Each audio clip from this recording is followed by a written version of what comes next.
Bom, pessoal, nessa aula a gente vai estar vendo uma pequena introdução a como trabalhar com gráficos no Mega Drive. A gente vai precisar desenhar alguns tiles, só que nós temos uma ferramenta especial para fazer isso que é o SGTD.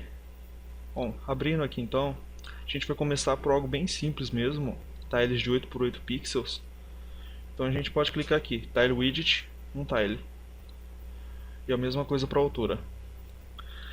Para exemplo, eu vou estar primeiramente aqui criando um gráfico de uma navinha, parecida com a do Space Invaders.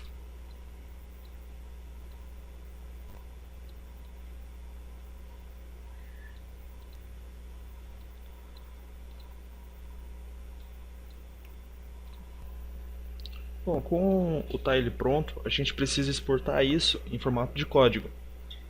Export Tile Data. Colocamos aqui em Basic, Start Tile, como a gente tem um sol, vai começar no 0 e vai terminar no 0, e Generate Data. Isso aqui é esse mesmo tile, só que em formato de código para o Bex poder entender ele. Então a gente clica aqui em Copy Text Data to Clipboard. Ele vai dar a mensagem que foi copiado com sucesso. E a gente tem que mandar isso agora para a ideia do Bex. Para facilitar a gente encontrar isso na memória do cartucho, a gente pode estar utilizando os labels que eu citei lá na primeira aula. Então vamos criar um label chamado navinha e colar esses dados embaixo.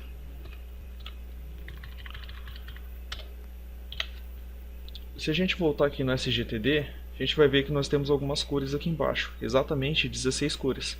Essa é a paleta de cores que nós utilizamos para desenhar esse gráfico.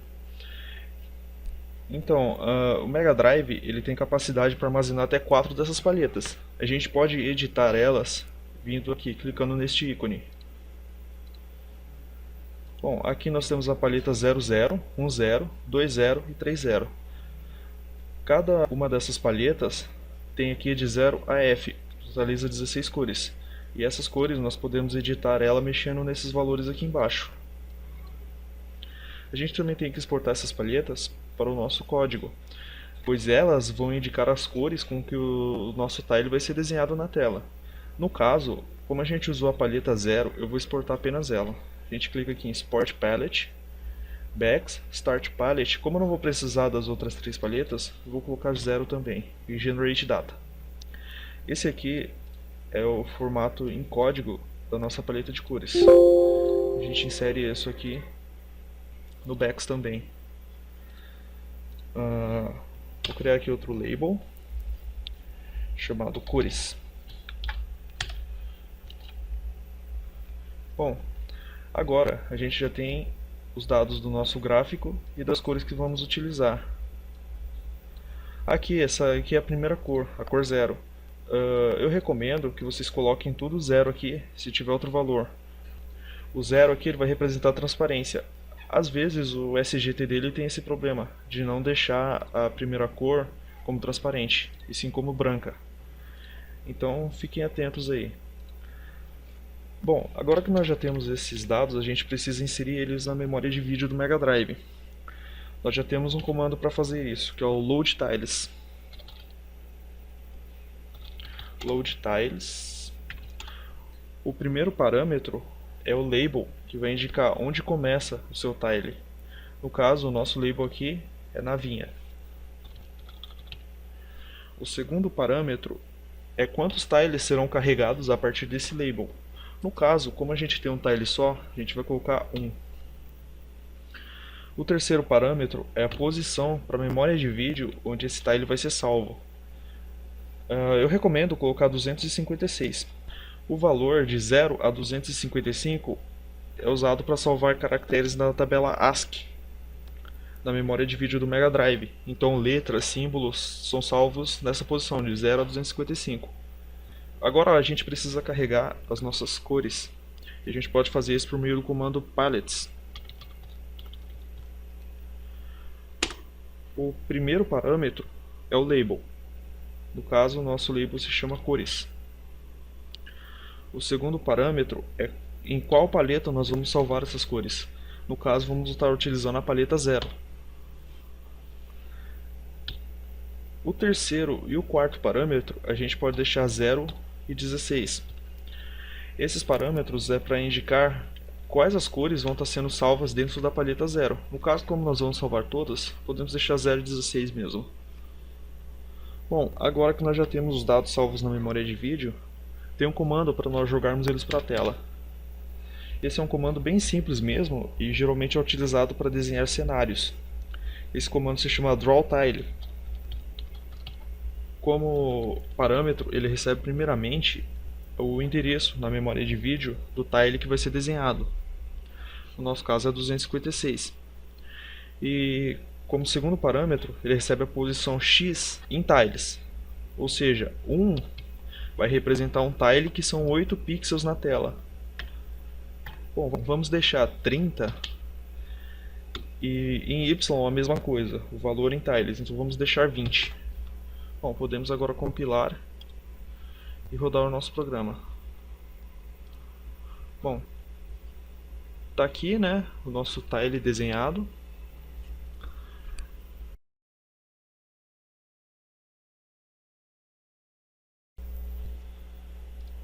Antes de prosseguir, a gente vai ter que entender um pouco como o BEX trabalha com a declaração de variáveis. Por exemplo, por padrão no BASIC, para declarar formalmente uma variável, eu uso o comando dim. Dim, o nome da variável e o tipo. No caso aqui, eu estou informando para o compilador que eu declarei uma variável chamada variável do tipo inteira. No caso do BEX, não é necessário ficar declarando as variáveis formalmente. Por exemplo, se eu escrevesse apenas variável igual a 10,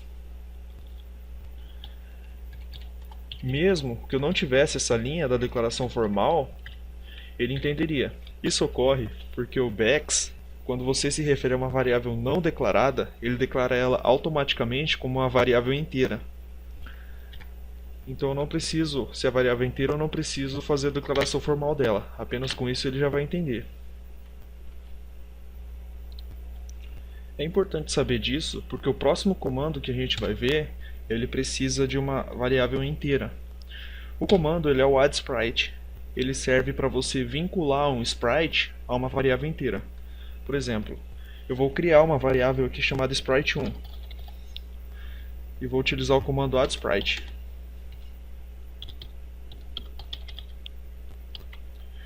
Esse comando ele recebe como parâmetro a altura e a largura do sprite que eu vou criar.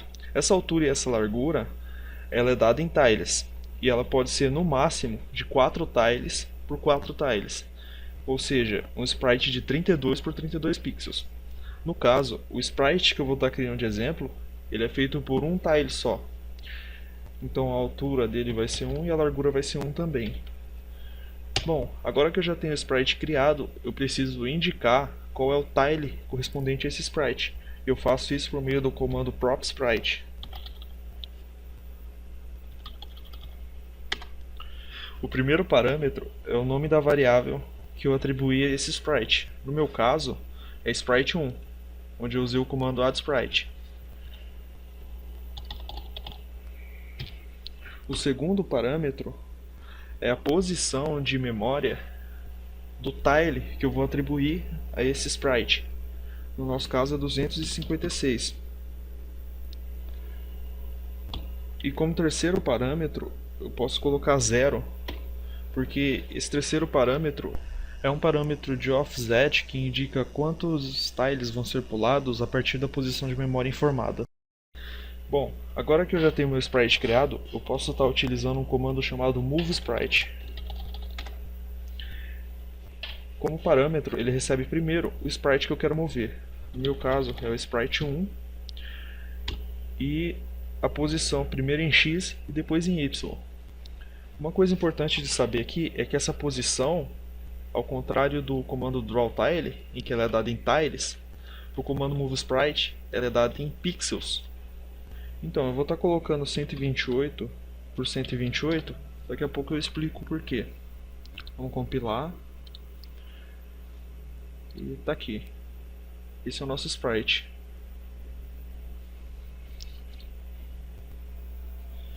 Esses parâmetros de x e y tem que ser valores inteiros. Não necessariamente precisam ser valores digitados.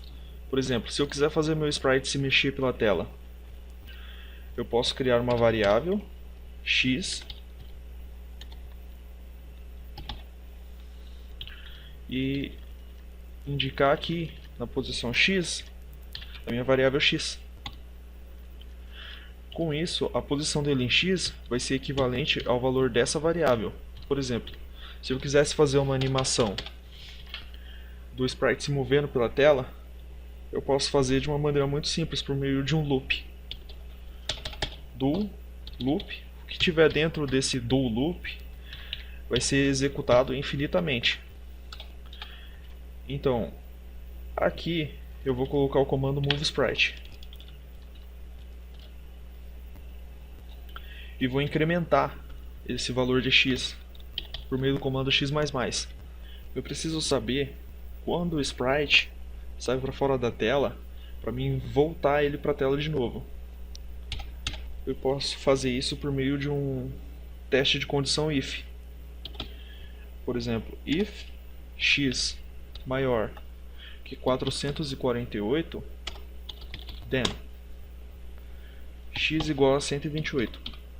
Com isso aqui, eu estou falando para o programa testar o valor de x. Se for maior que 448, ele vai transformar de volta o valor de x para 128. E por que 448?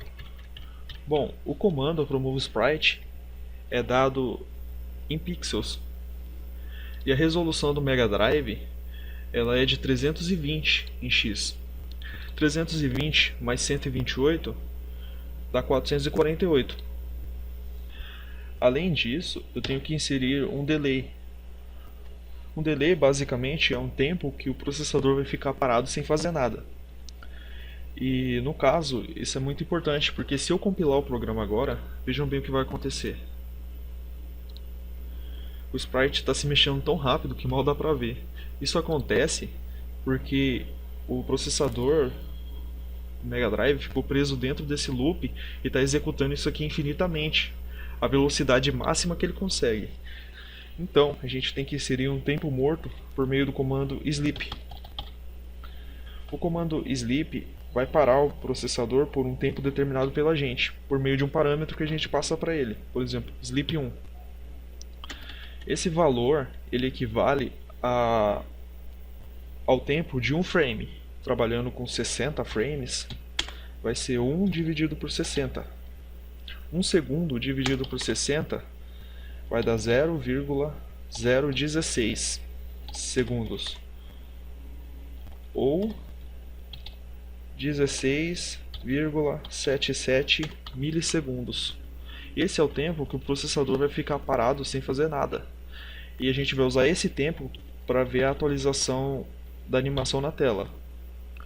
Bom, se nós compilarmos agora, a gente vai ver que a gente consegue acompanhar o sprite se movendo.